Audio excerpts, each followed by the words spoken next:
utiliser ses serviteurs pour montrer le chemin à ce peuple-là. Toi, mon frère, ma soeur, Dieu t'utilise même au milieu des personnes qui t'entourent. Mais Dieu te dit une chose, même si c'est dur, n'abandonne pas ta foi. Nous sommes dans la période de fin d'année. Prends un temps de recul. Prends un temps où tu communies avec Dieu. Rentre dans la chambre haute. Va près du Père. Prends un temps de retraite spirituelle. Prends un temps de jeûne et de prière. Prends un temps où tu médites la parole de Dieu parce que tu ne dois pas seulement nourrir ta chair, mais tu dois également nourrir ton esprit. Ton esprit doit être nourri. Ton âme doit être purifiée. Tu ne dois pas passer le temps seulement à nourrir la chair, pas tout ce que la chair désire, parce que les désirs de la chair sont contraires à ceux de l'esprit. Alors mon frère, ma soeur, je voudrais te dire encore une chose. Dieu n'a pas encore dit son dernier mot dans ta vie.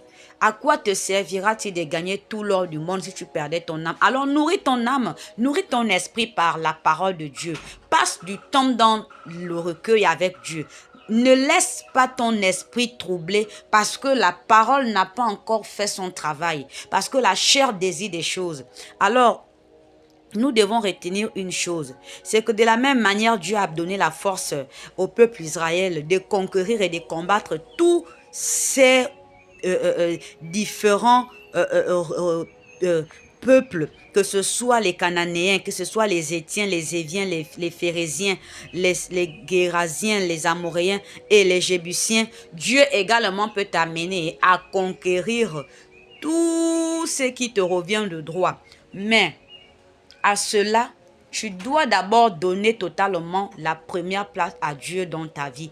Un témoignage que je vais vous rendre. Le Seigneur m'a fait grâce une fois lorsque j'étais dans un atelier de formation. Alors, au deuxième jour de cet atelier, pendant que j'étais en salle en train de travailler avec les autres, j'ai entendu une voix qui me disait « Va dans les vestiaires ».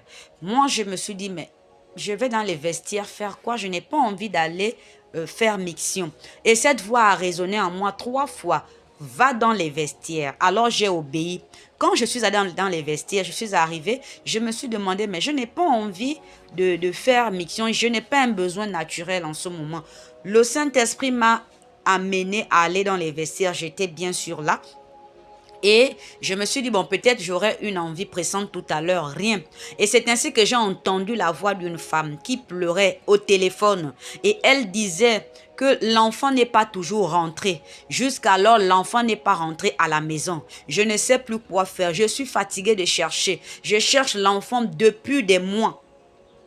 Bien-aimé, je ne m'attendais pas à ce que Dieu m'envoie dans ces vestiaires pour cette dame. Alors le Seigneur me dit, voici ce pourquoi je suis